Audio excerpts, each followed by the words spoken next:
Assalamualaikum semua. Jawab apa? Kalau cikgu bagi salam jawab apa?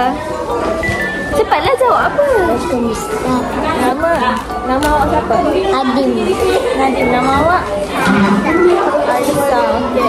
Hari ini cikgu nak ajar tentang pakaian tradisional. Siapa tahu? Pakaian tradisional Melayu ada pakaian apa? Cepat, Arisa tahu? Melayu. Kalau pakaian Melayu selalu pakai baju apa? Baju kurung. Kalau baju kurung untuk lelaki ke untuk perempuan? Kalau untuk lelaki, cepat, kalau untuk lelaki baju apa? Dia panggil baju apa?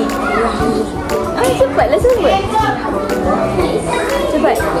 Baju Melayu. Baju Melayu. Cikgu nak tanya. Kalau ni baju apa suka kata?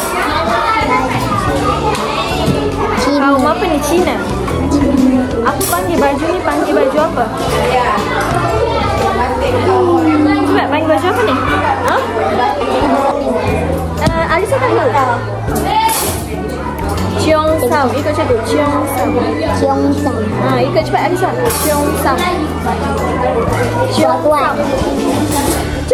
Cheongsam. Okey, sebut sama-sama. Cheongsam. Ni colour apa ni? Warna apa baju dia? Merah. Okey. Lagi sekali ni untuk kaum apa tadi? Baju ni untuk kaum apa? Cina. Sekarang cikgu nak buat aktiviti. Cuba tengok gambar ni kosong ke ada warna? Kosong dia. Cuba.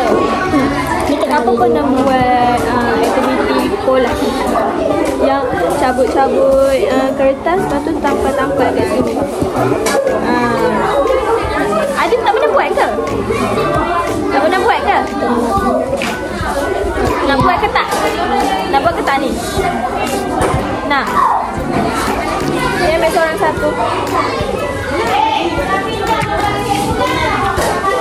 Cabut. Bukan, sabar dulu. Nak tampal ni guna apa? Guna gam. Nak warna bukan. Kita nak tampal-tampal.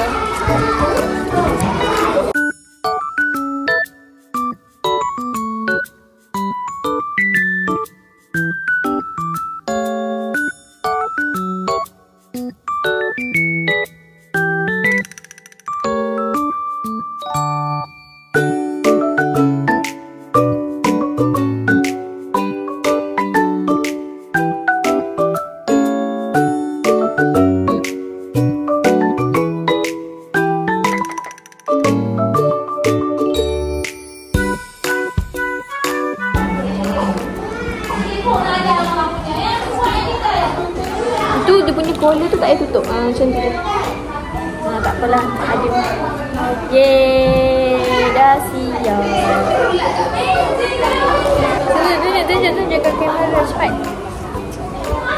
Sama dengan Arisa. Ni tengok tunjuk. Arisa pegang.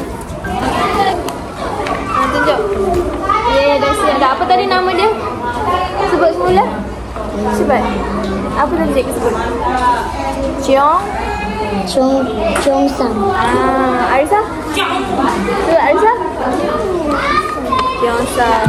Okey.